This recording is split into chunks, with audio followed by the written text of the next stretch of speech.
Gracias a todos por haberse tomado el tiempo para acompañarnos en esta mañana de gran trascendencia para nuestra comunidad educativa, pero también de gran trascendencia para Veracruz y en general para nuestro país. Hace exactamente 30 años, un sueño empezó con la constitución de una alternativa educativa para contribuir al desarrollo del centro de Veracruz, la Universidad IBE. Y hoy sus autoridades, su cuerpo de gobierno han decidido celebrarlo con gran responsabilidad social, acumulando el privilegio de haber egresado a más de 10,000 egresados titulados de licenciatura, de maestría, de doctorado, de muchas especialidades académicas, pero también constituyendo un conglomerado importante, el Grupo Escolar Martín, integrado por distintas escuelas y universidades. Saludo con muchísimo gusto al rector fundador y presidente de la Junta de la Universidad, el doctor Carlos Arturo Luna Gómez. Bienvenido, doctor.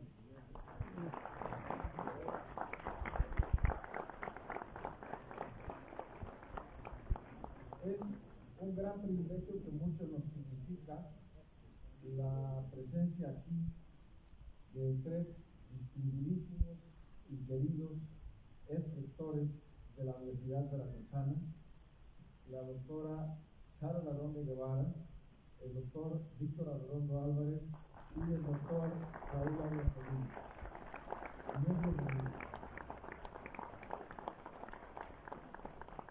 Me preguntaban quién era más importante, y yo creo que ella, porque por supuesto es más inteligente, doña Jacqueline Brock de Morales de Chuga, muy bienvenida.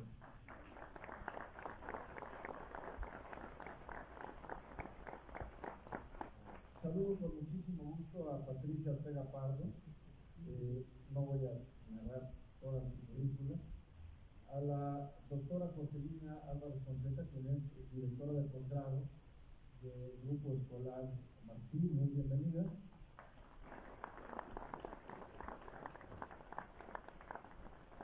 Está con nosotros la doctora Ana Teresa Morales Rodríguez, titular del Departamento de Instrucción Digital del área educativa de la autoridad. Muchas gracias por estar con nosotros. En representación del Cabildo de Jalapa, el director general de Asuntos Jurídicos, el licenciado de la Santa Alonso, muchas gracias. Y no quiso subir al presidio porque dijo que quería demostrar el machismo contumaz, la doctora Erika Carolina Rodríguez Castillo, nuestra vicerrectora académica en el grupo. Bienvenida.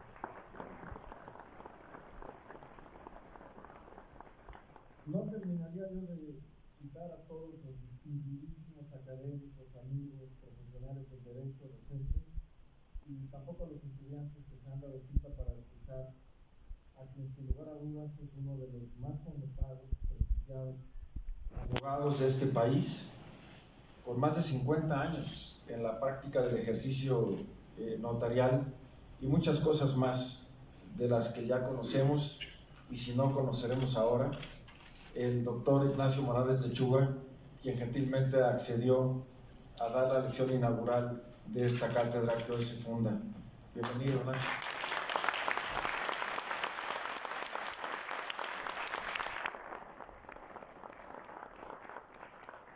Por muchas razones, pero particularmente porque trabajó con él desde que usaba casi pañal, Héctor, no el doctor Morales, es que nos hizo el favor de aceptar ser quien lo presentara, diputado al Congreso del Estado y también muchas cosas más. Héctor Leones Landa, bienvenido.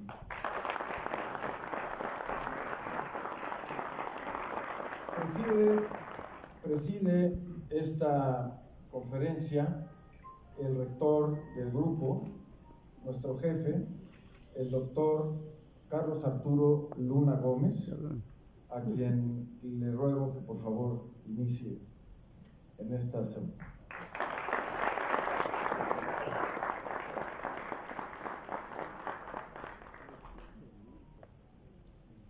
días tengan todos ustedes. Menuda responsabilidad el poder inaugurar con este acto los 30 años, como bien decía hace un momento Toño, 30 años que se han cumplido de un sueño, de la visión de un hombre que se encuentra aquí presente el día de hoy, es Escudero. Yo soy Gómez, él es Escudero. Entonces, responsabilidad grande el poder llevar a una universidad que es el principal foco de cambio social. La universidad se debe a la sociedad. La universidad, sin lugar a dudas, debe de poner sobre la mesa ideas diferentes para poder construir una nación y un país que merecemos. Porque México ha luchado durante muchos años, primero por su independencia, y el día de hoy está luchando por un México nuevo, se está luchando por un México nuevo. Así de grande es el papel de una universidad en cualquier parte del mundo, pero específicamente en nuestro estado de Veracruz, que durante muchos años, muchos siglos, ha tenido historias que no se han contado, pero que a través de la universidad empezamos a conocer, poniendo de manifiesto los diferentes ideales, las diferentes ideologías y llegando a acuerdos y consensos sociales. Eso es la universidad, ese es el sueño que mi padre, fundador de esta universidad, puso para poner al alcance de aquellas personas que no tenían la oportunidad de poder ingresar al alma mater de Veracruz, a la Universidad Veracruzana, pudiesen tener un espacio también para poder generar conocimiento, para poder generar sociedad, para poder incidir de manera positiva en el entramado social, que mucho hace falta el día de hoy. Que los jóvenes que están aquí presentes, que los no tan jóvenes que están aquí presentes también incidan en la vida pública de nuestro país. Que conozcan a través de esta cátedra la historia viva de cómo se ha conformado una nación que ha sufrido para su conformación, pero que lo ha hecho a través de diferentes pensadores, diferentes ideólogos y personas que han tenido la valentía de poder hacerlo. Muy buenos días, tengan todas y todos. Permítanme iniciar este acto con una frase del hombre que hoy nos convoca con su legado. La educación no es el único camino para el desarrollo, pero sí es el más seguro. Hoy, desde la Universidad Ives abrazamos esa certeza con convicción renovada. En el marco de estos 30 años de vida de nuestra universidad, inauguramos con profundo orgullo la Cátedra Jesús Reyes Heroles, un espacio destinado a la reflexión, al análisis histórico y político y al fortalecimiento del pensamiento crítico en nuestras nuevas generaciones. No hemos elegido su nombre al azar. Jesús Reyes Heroles fue, sin duda, uno de los pilares intelectuales y políticos del México moderno, veracruzano además de todo. Fue historiador riguroso, jurista de profundidad, servidor público íntegro y, por encima de todo, un hombre comprometido con el pensamiento liberal y con la educación como vía para construir ciudadanía. Su defensa, esa que nació con la lucha por la Constitución, por la reforma y por las instituciones republicanas, sigue siendo hoy una brújula fundamental para comprender los procesos que nos han traído hasta este momento histórico.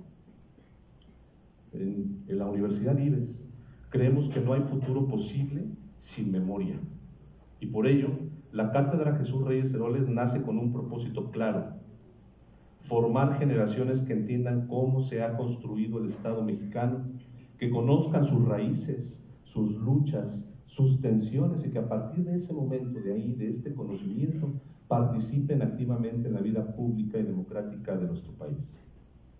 Nuestra juventud merece y necesita conocer el México que heredamos y las ideas que lo forjaron. Necesita, como decía Reyes Heroles, ver hacia adelante sin olvidar el camino que nos trajo hasta aquí. Y para dar inicio a esta noble tarea, tenemos hoy el privilegio de contar con el licenciado Ignacio Morales Lechuga, quien será el primer orador de lujo de esta cátedra.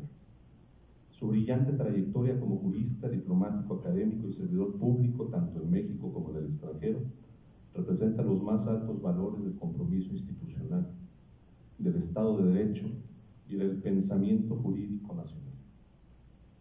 Su presencia aquí no solo nos honra, sino que marca con autoridad y profundidad el rumbo que esta cátedra desea seguir. A nombre de nuestra universidad y de todos los que la conformamos, porque también es importante señalar que detrás de la universidad hay mucha gente que hace lograr llegar a esos sueños. ¿Sí? Agradezco a todos y todos ustedes por acompañarnos esta mañana. A nuestros estudiantes, a nuestros docentes, a los investigadores, a los invitados especiales, a quienes se encuentran al frente del presidio también. Los invito a hacer suyo este espacio. Que la Cátedra Jesús Reyes Heroles sea un punto de encuentro entre generaciones, ideas y aspiraciones por un México más libre, más justo y más informado. Muchísimas gracias y bienvenidos a todos ustedes.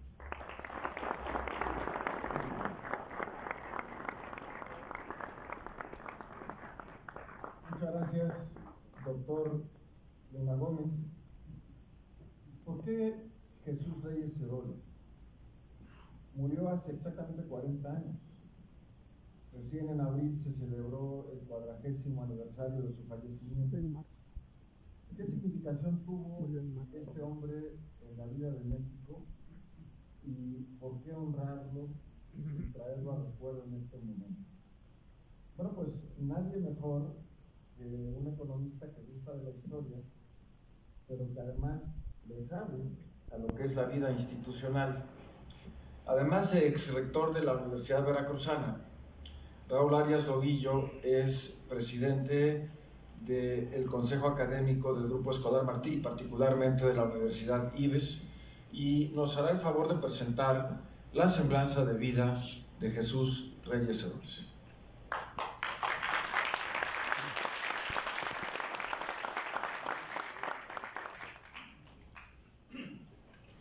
Muchas gracias, muy buenos días. Saludo, por supuesto, a nuestro primer orador en esta cátedra Jesús Reyes Heroles, a nuestro rector, a un gran amigo, Héctor Yunes, y por supuesto a mis queridos colegas, rectores de la Universidad Veracruzana, a Carlos Luna Escudero, a quien me une desde hace muchísimos años, no solamente profesionalmente, ambos somos economistas, sino una gran amistad que me honra. Y quiero felicitar a toda la comunidad universitaria del IBES, del Grupo Escolar Martí, estos 30 años que se multiplican en el futuro. No saludo a tantos invitados especiales, a los medios, a todo el público asistente.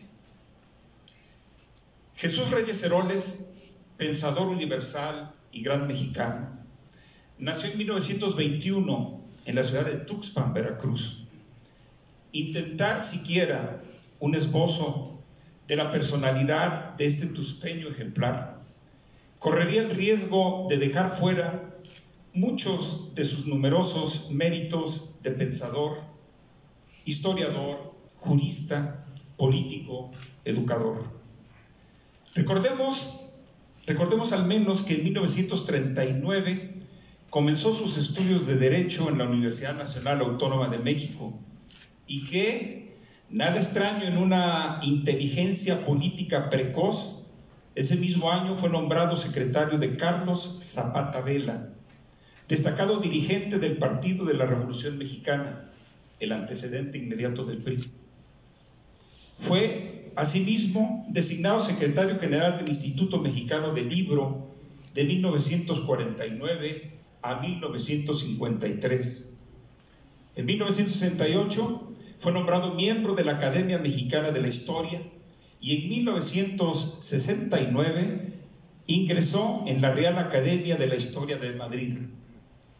Como político y funcionario público, fue presidente de su partido y uno de sus más influyentes ideólogos desde 1972. Posteriormente, sería nombrado, entre muchos de sus importantes cargos, secretario de Gobernación entre 1976 y 1979 y secretario de Educación Pública cargo que desempeñó desde 1983 hasta su muerte, ocurrida en Denver, Estados Unidos, en 1985. En el ámbito de su pensamiento, nadie como Reyes Heroles penetró en el peculiar liberalismo mexicano, un liberalismo social al que dedicó una vasta obra.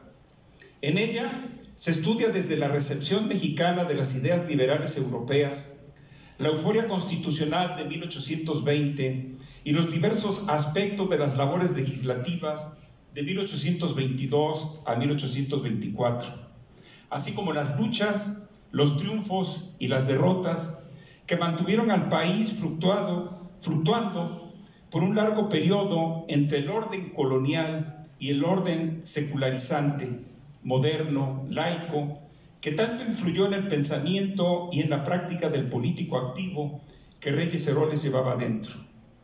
Por eso interesaron tanto a don Jesús en esa obra la igualdad ante la ley, la secularización, las libertades diversas o el federalismo, por ejemplo. Las ideas que plasma en su obra dejan de ser principios abstractos y se convierten en formas de apreciar y valorar el contenido político de uno de los momentos más agitados del pasado de México. Hace apenas algunos años, Héctor Aguilar Camín nos recordaba que si de alguien habíamos aprendido los mexicanos que la política es el arte de lo posible y lo posible el arte de la reforma, era precisamente Jesús Reyes Heroles. Sin duda, don Jesús fue una mezcla difícil de lograr, la del bien pensar y del bien hacer. Quizá nadie exploró el legado del liberalismo mexicano y en general de la historia de México con fines tan pragmáticos como Jesús Reyes Heroles. Quería aprender de la historia para gobernar el presente. En particular, quería reabrir algunos cauces liberales en la deriva antiliberal del nacionalismo revolucionario y del presidencialismo mexicano de la era del PRI. Hizo lo que pudo, y no fue poco. Abrió las rendijas de la reforma política de 1978, por donde se coló en las décadas siguientes la marejada incontenible, pero pacífica, de la aspiración democrática del país. El liberalismo, como filosofía, ve hacia adelante, no hacia atrás, cree en el progreso, no en la conservación del pasado. Está vinculado de manera indisoluble a la ilustración, a la certeza de que la razón sirve para hacer luz y avanzar. En el siglo XIX, el liberalismo triunfa con Juárez y las leyes de reforma, pero retrocede con la paz de Porfirio Díaz. Renace con la revolución a principios del siglo XX, pero retrocede nuevamente con la estabilización posrevolucionaria que construye el gran régimen del presidencialismo mexicano. El liberalismo vuelve a la carga en los 90 del siglo XX bajo el doble ropaje de libre comercio y la privatización de empresas públicas. E inaugura el siglo XXI con un triunfo de la democracia, que es también un triunfo de las libertades políticas, un triunfo de los ciudadanos sobre el poder que controlaba las elecciones. Hoy sabemos que el liberalismo no pasa por sus mejores momentos en el mundo y tampoco en México. Una ola de autoritarismo y autocracia sacude los tiempos que vivimos. Nuestro país se enfrenta, otra vez, un episodio más de la lucha entre las fuerzas del Estado que frenan y las que impulsan su liberalización. Es una nueva edición de la batalla sorda, la batalla de nuestra historia entre las costumbres y los intereses del México liberal y las costumbres y los intereses del México corporativo. De un lado está el México que ejerce y quiere ejercer las libertades individuales básicas de tener, creer, comerciar, trabajar y producir. De otro lado está el México que ejerce y quiere ejercer diversas cadenas de fueros y privilegios que impiden o constriñen las libertades de tener, creer, comerciar, trabajar y competir. Esta lucha hoy es muy desigual y parece ir ganando la fuerza corporativa y autoritaria del Estado. Esperemos que no sea por mucho tiempo. Un último apunte.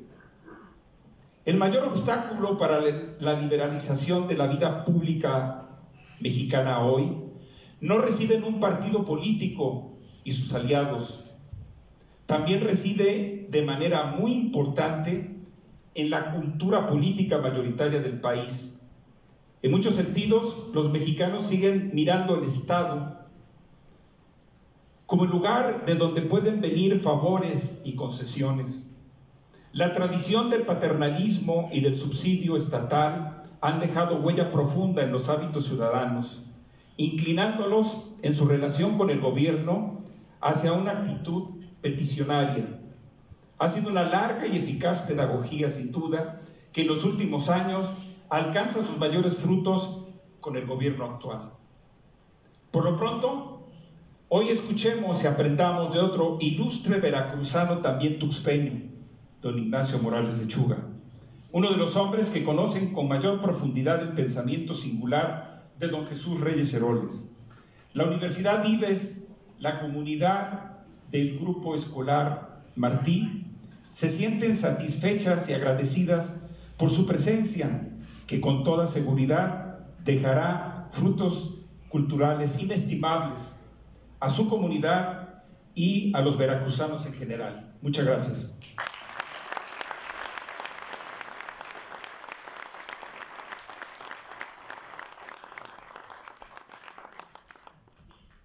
Muchas gracias, querido Raúl. Quiero agradecer a las 316 personas que en este momento están conectadas, presenciando la lección inaugural de la cátedra a través de la transmisión en vivo, que por cierto está realizando el personal y los alumnos de comunicación de la universidad. Gracias a todos los compañeros de la universidad, de las áreas técnicas, administrativas y docentes, por su apoyo para la realización de esta conferencia.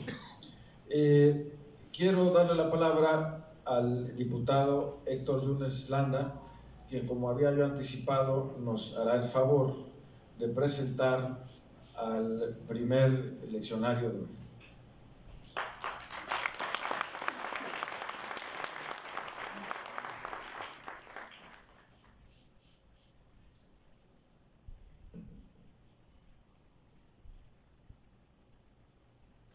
Saludo en el mismo orden que los mencionó mi queridísimo Toño Nemi, a quienes hoy nos acompañan. Aprovecho para devolverle el apellido Escudero a mi amigo Carlos Luna, rector fundador del IVES. Destierro, encierro o entierro fueron las tres opciones que en los años 60 el gobernador Fernando López Arias le dio a un joven, digamos, muy inquieto, de Poza Rica. La primera de las alternativas propuestas llevó a este joven norveracruzano al Distrito Federal con una maleta llena de ilusiones, la bendición de don Ignacio y doña Eneli, sus padres, y un dinero insuficiente para estudiar Derecho. El haber optado por un destierro temporal nos permite tener aquí entre nosotros al político, al notario, al diplomático, al académico, al articulista, además de un largo etcétera, Ignacio Rey Morales Lechuga. Agradezco a mi querido amigo Carlos Luna Gómez, rector de la Universidad Ives, la deferencia de confiarme en presentar a quien fue mi primer jefe y lo sigue siendo, aunque con su invitación debo reprocharle que me metió en un doble aprieto. El primero, presentar a alguien que no necesita presentación. Y segundo, dado el extenso e impresionante currículum de nuestro conferencista magistral, el haber tenido que meter una tijera con mucho filo para no ocupar más tiempo en mi intervención que la que destina nuestro invitado en su cátedra. Por ello, no les diré ni cuándo ni dónde nació, ni en qué kinder tuvo su primera graduación, tampoco en qué primaria, secundaria o prepa estudió. Eso será tarea de sus biógrafos.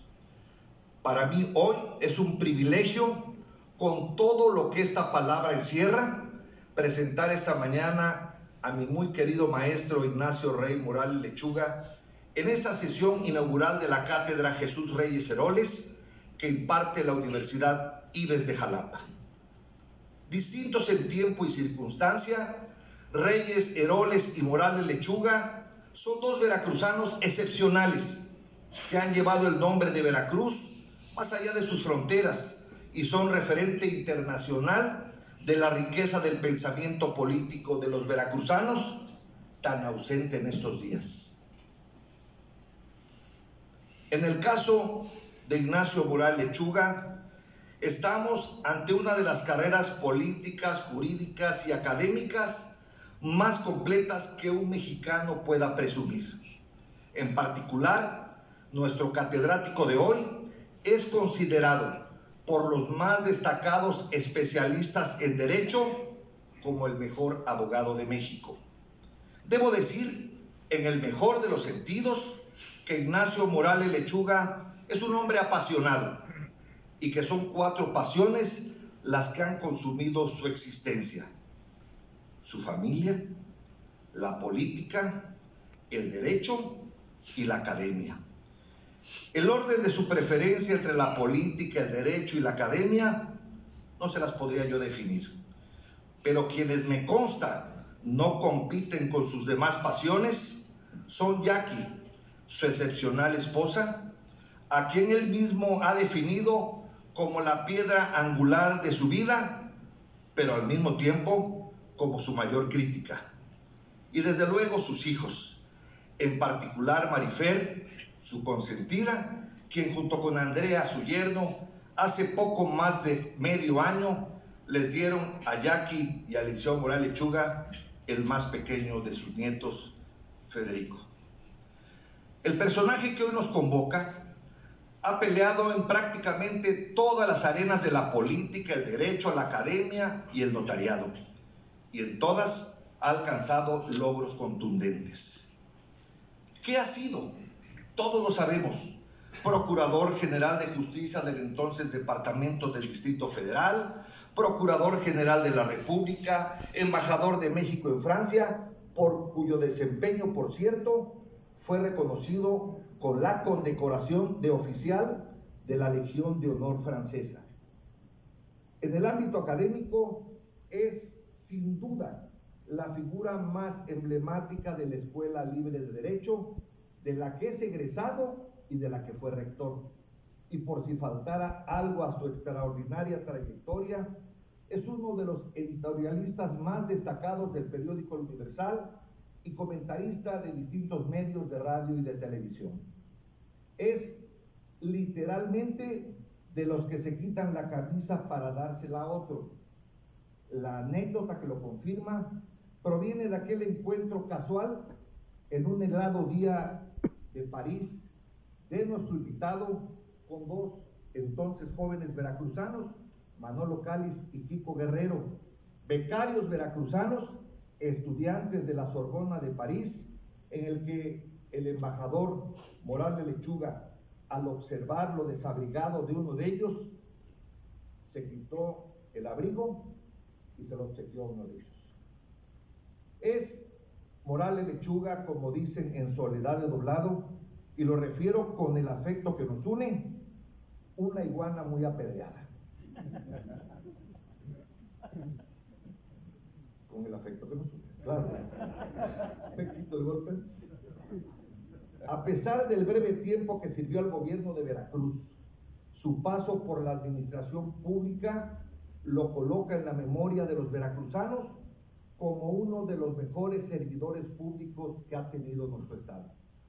En los diferentes cargos y responsabilidades que ha desempeñado, Morales Lechuga siempre ha tenido presente a Veracruz y a los veracruzanos, por eso está aquí entre nosotros.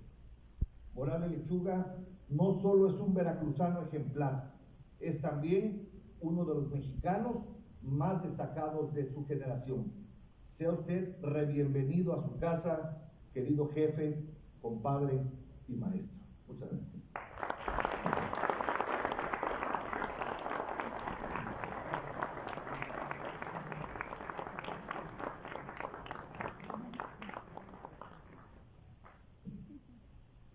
Ahora el problema va a ser indagar a quién de los dos le tocó el abrigo.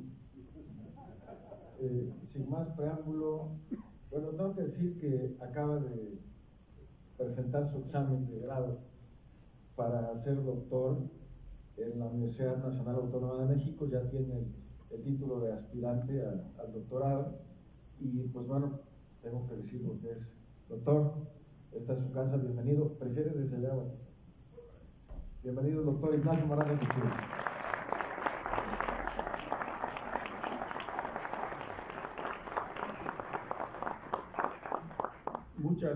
Muchísimas gracias. Cuando escuchaba a Héctor describir a quién sabe quién, porque no era yo, lo único cierto que dijo es que mi principal pasión está aquí presente.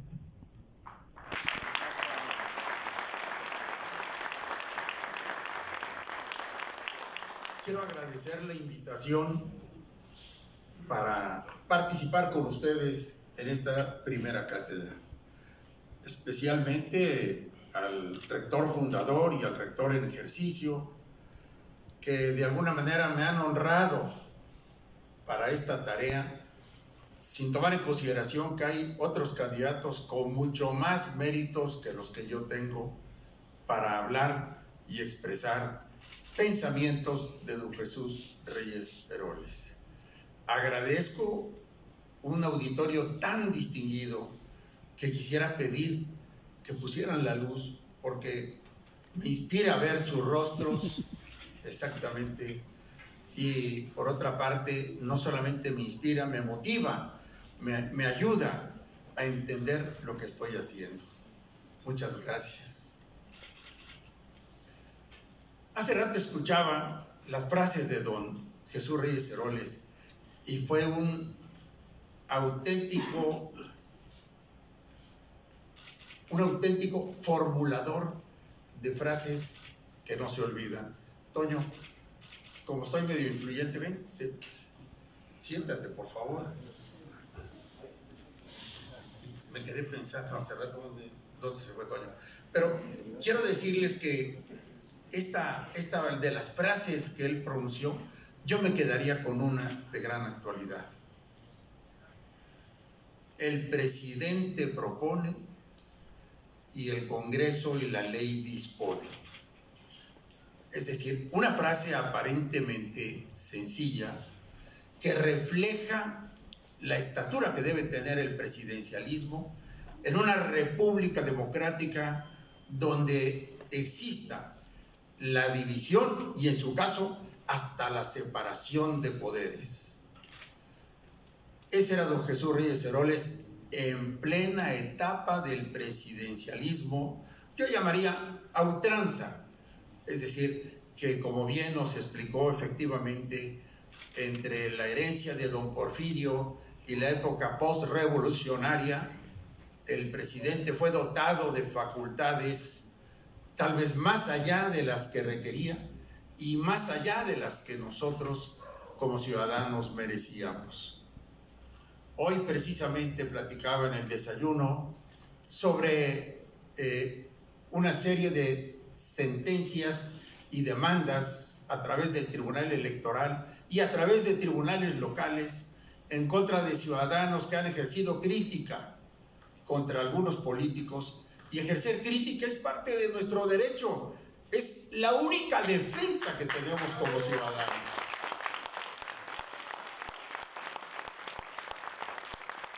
El resultado han sido condenados, tapándole la boca. ¿Cuándo en el siglo actual se había visto algo semejante. Y si estuviera don Jesús aquí, estuviera seguramente adoptando un enojo, molestia e inconformidad con esa actitud que demuestra una sola cosa. Piensan que el sistema político mexicano, que el sistema de gobierno, que la administración pública, que la herencia histórica que tenemos los mexicanos, ahora está formando seres humanos que sirvamos al Estado, que sirvamos al gobierno y no el gobierno a nosotros. Se les olvida que la soberanía de este país radica en nosotros, no en los que están sentados temporalmente en una silla que no les pertenece. Claro, el pueblo, efectivamente. Bueno, ese es el extremo en que nos encontramos colocados en este momento. Pero me interesa nada más marcar que don Jesús Reyes Heroles nace a 4 años de haberse producido, de haberse formulado la Constitución de 1917, que a partir de 1910 vinieron 19 años de enfrentamientos, casi de guerra civil, en la lucha caudillesca por este país y por el poder, y que era causaviente de los 62 años de luchas intestinas y entre liberales y conservadores. ¿Qué fue lo que terminó esos 19 años? Yo pienso que fue el homicidio de Álvaro Obregón. Y en el homicidio de Álvaro Obregón se inscriben los siguientes años de nuestro país. Tuve la fortuna de encontrar el testamento de Álvaro Obregón. Y en ese testamento aparecen 2 testigos de su testamento. Uno era Emilio Portes Gil y el otro Aarón Sáenz. Emilio Portes Gil, presidente durante 14 años, que los utiliza muy bien, promueve la autonomía de la ciudad, de la Universidad Nacional Autónoma de México, la ley de las escuelas libres, dotadas también de autonomía, que era uno de los prerequisitos para que pueda una universidad funcionar, un centro de estudios, y al mismo tiempo los desayunos escolares, y promueve la paz social entre la Iglesia y el Estado. Más tarde apoyaría a Lázaro Cárdenas y defendería a nuestro país en las negociaciones con las compañías extranjeras extractoras del petróleo mexicano. Ese fue Emilio Portes Gil. Nada más les quiero decir una cosa. En 1965, como estudiante, lo observé haciendo cola en el ISSSTE junto al Monumento a la Revolución para cobrar su pensión, solo, caminaba solo. Eso es tener la conciencia tranquila, poder andar solo en la Ciudad de México, caminando por el Monumento a la Revolución. Y el sistema que de alguna manera todos hemos observado, el presidencialismo en aquella época ya priista, llegó a su agotamiento, llegó a su finalización sin que lo quisiéramos reconocer, tal vez con ceguera de taller muchos de los que participamos políticamente, hasta 1968, en los que el autoritarismo pesaba demasiado en las espaldas de los jóvenes, y todos los jóvenes, especialmente universitarios y los padres y los maestros, marcharon por las calles de todo el país y el país cambió. Una crisis lo obligó a cambiar. Pero continuó la inconformidad por este autoritarismo, cerrazón y centralismo, y en la década de los 70 surgieron movimientos revolucionarios, guerrilleros, que con las armas protestaban contra el centralismo y el autoritarismo y al mismo tiempo buscaban cambiar al país. Resultado, guerra sucia, muchos muertos, desaparecidos, nunca supimos las cifras exactas, y esa paz aparente que el país tenía, quien la vino a consolidar y a lograr orgánicamente, se llamó Jesús Reyes Heroles, el gran olvidado de este país. Jesús Reyes Heroles empezó a reformular lo que sería la reforma electoral, una gran reforma política, en aquel tiempo sembrada en medio de la desconfianza. ¿Quién creyó que eso verdaderamente iba a cambiar al país? Y la decreta el presidente López Portillo después de ser aprobada por el Congreso en diciembre de 1978 para entrar en vigor en la siguiente elección, 1979. 100 diputados de representación proporcional, 300 distritos electorales para mayoría relativa. Formación de partidos políticos con el 1.5, con 200 por distrito, 200 votos por distrito, y el reparto de las diputaciones era pagar la cuota de 1.5 de la votación total, dividida entre distritos con un factor y, por supuesto, los aspirantes en la lista de representación proporcional. ¿Cuál fue el resultado del 79? Pues nada más que 18 lugares obtuvo el Partido Socialista Unificado de México. Toda la oposición llenó con su oratoria, sus argumentos y sus razones la Cámara de Diputados, y la balanza empezó a establecerse. El equilibrio ayudó a este país.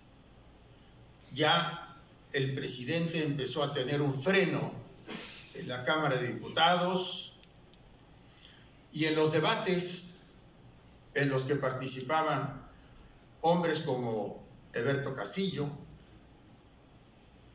muchos pensadores, sería larga la lista y no quisiera yo mencionar a Heberto Castillo porque es nuestro paisano, fue nuestro paisano, gran mexicano, y esa reforma política electoral no hubiese tomado carta de naturalización si no hubiera sido acompañada por la ley de amnistía.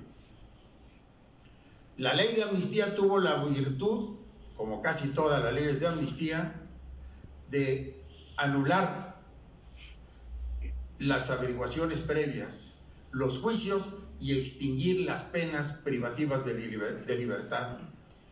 Es decir, borrar ese episodio por considerarlo injusto a todos aquellos perseguidos políticos que de alguna manera y bajo distintas formas habían sido enjuiciados o habían sido detenidos, y a los que se encontraban fuera del país o huyendo de la acción persecutora del Estado, cancelar, eliminar esas acciones persecutorias.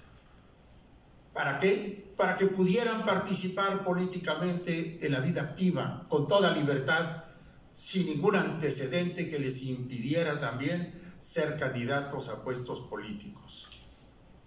Guerrero empezó a elegir por un partido de oposición el primer ayuntamiento, pero después crecieron precisamente la pluralidad o el pluralismo político en la administración municipal, y posteriormente ya, años después, en los 90, los partidos de oposición en las gubernaturas. Decía yo que pocos creyeron en la bondad de esta reforma, pero en 1988, 11 años después de la aprobación de la reforma electoral Reyes Heroliana, el Congreso, la Cámara de Diputados, tenía mayoría opositora. El PRI había perdido la elección. 91 recuperó el terreno, pero después, otra vez, el elector se dio cuenta, descubrió que su voto contaba, descubrió que él era el que iba a gobernar, y a partir de ese momento estuvimos observando elecciones en donde un partido ganaba el Poder Ejecutivo Federal, pero los demás controlaban el Congreso. y esto daba un equilibrio al poder y un límite al poder del presidente, y eso fue obra de Jesús Reyes Heroles. Nadie como don Jesús tuvo el poder de visualizar lo que podría sobrevenir en esa etapa difícil para México y la posibilidad de obtener esa paz a través de su decreto de amnistía. Vivimos tiempos positivos después de los 80 y en los 90. Y no era fácil. El camino más sencillo hubiera sido continuar con un Estado autoritario que reprimiera las conductas antisociales, aparentemente antisociales, después verdaderamente antisociales con la actitud de la guerrilla. Sin embargo, había que entender las causas de esa violencia, lo que propiciaba, lo que impulsaba a muchos de esos jóvenes a arriesgar su propia vida para actuar en contra del Estado en búsqueda de libertad. Y eso lo entendió don Jesús perfectamente y lo apoyó José López Portillo. Poco duró don Jesús en ese cargo hasta 1979, no solamente porque acciones de este tipo que requieren de firmeza, valor, riesgo, convencimiento, convicción, sino porque acumuló una buena cauda de enemigos internos que rodearon al presidente y que finalmente hizo renunciar a Jesús Reyes Heroles. Y perdimos, aunque hubiera sido un año, 2, 3 años, un consejero autónomo, independiente, que sabía decirle no al presidente. Que a veces es la primera regla que uno tiene que aprender como servidor público. Decirle al jefe no. Cuando uno siente o que se está actuando en contra de la Constitución y de la ley, o que está actuando con intereses ilegítimos. Y precisamente lo que pasaba en aquella época era sobre todo la pérdida de legitimidad para el Estado mexicano en los 70. Y lo que más había ganado el Estado mexicano después de la reforma y después de la elección de 79 era legitimidad. ¿Y qué fue lo que hicieron los posteriores presidentes? Especialmente a partir de 93 en adelante, permitir que la sociedad ganara más terreno, creando organizaciones constitucionales autónomas, organizaciones descentralizadas, haciendo crecer la autonomía universitaria en todo el país, y esos OCAS y esos organismos en el año 2000 permitían que parte de la economía, de la política, de las elecciones o de los derechos, la defensa de los derechos humanos fuese manejada de manera autónoma, independiente, diferente al aparato del Estado. El mexicano, el ciudadano mexicano, había ganado espacios políticos, espacios administrativos, espacios de defensa en todos los sentidos. ¿Qué pasó después? ¿Por qué los mismos que estuvieron luchando durante años por la defensa de los derechos civiles o de los derechos humanos, pues que un grupo se apropió de las banderas de la izquierda, se apropió de los colores de la izquierda y empezó a tomar posiciones centralizando el poder en este país, haciendo a un lado la Constitución y las leyes, anulando la administración pública, borrando instituciones que van desde el refrendo hasta las posibilidades opositoras, molesto por las acciones de inconstitucionalidad o las controversias constitucionales, y que ha procedido a desmantelar los poderes. Existe el poder ejecutivo sin duda alguna. El poder legislativo está prácticamente anulado, es un apéndice del poder ejecutivo. Y el Poder Judicial ahora, con el nuevo sistema tombolesco, no sabemos a qué nos conduce o a qué nos va a llevar, pero yo estoy seguro, y desde ahora lo pronostico, que la ausencia de carrera judicial, de preparación, de formación universitaria, de los posgrados que muchísimos miembros de la judicatura tenían, al no contar con ella ni con la experiencia formativa, va a ser un desastre.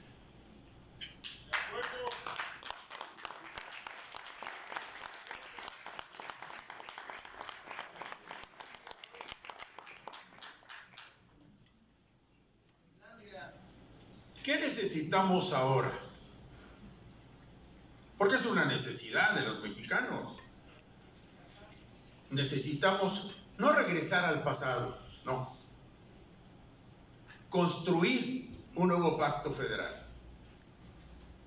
Habría que empezar por eso. Y les digo yo lo de hacer a un lado la Constitución, porque platicando con mi esposa, en febrero de 2019, anuncian que el presidente de la República ha firmado un memorándum ordenando que no se aplique el artículo 3º constitucional, que la reforma educativa del anterior sexenio no debía aplicarse por ser injusta, por distintas razones. Lo firma y lo envía a todos los servidores. Y los servidores lo obedecen. Y los sindicatos magisteriales, por supuesto que no dijeron nada, ni los profesores. Acabó con la evaluación, con el ascenso, la promoción, el arraigo, el concurso para tener mejores profesores. Es decir, acabó con la Constitución y la educación de un plumazo. Y le dije a mi esposa, quien viola la Constitución de esa manera, quien expide un memorándum de esta naturaleza, prepárate, porque no va a respetar de aquí en adelante nada. Nada va a respetar. Tiempos oscuros nos esperan. Me quedé corto. No pensé que llegase a tanto el desmantelamiento y la destrucción institucional. Porque uno de los puntos a principios de la Constitución de 17 y esa etapa de 19 años que terminó con el homicidio de Álvaro Obregón, se inician gobiernos cuasimilitares cuya preocupación era mantener la paz social hasta la llegada de un veracruzano, Miguel Alemán Valdés, y el inicio del desarrollo industrial de este país, pero sobre todo es el momento en que los militares vuelven a los cuarteles. Los civiles, sobre todo universitarios, empiezan a ocupar cargos públicos. Y empieza la administración a planearse, organizarse. Por eso lo de institucional, se empiezan a formular y a construir las instituciones del Estado mexicano. Pareciera que regresamos en el tiempo y a partir de las vacunas pareciera que no había médicos, destacados médicos en este país. El Consejo Nacional de Salubridad, con presencia constitucional, fue borrado, no fue tomado en cuenta. El Sistema Nacional de Vacunación, el Sistema Nacional de Salud, hechos a un lado, erosionados prácticamente. El presupuesto también para estos menesteres o actividades del Estado se dispuso de él para otras tareas y el Ejército ocupó el lugar para vacunar, para atender, y las medicinas desaparecieron de este país. Y ahora se nos viene con la narrativa de que hay insuficientes doctores y hay que traer doctores de Cuba que sí saben de salud, porque los de aquí son incompetentes e insuficientes.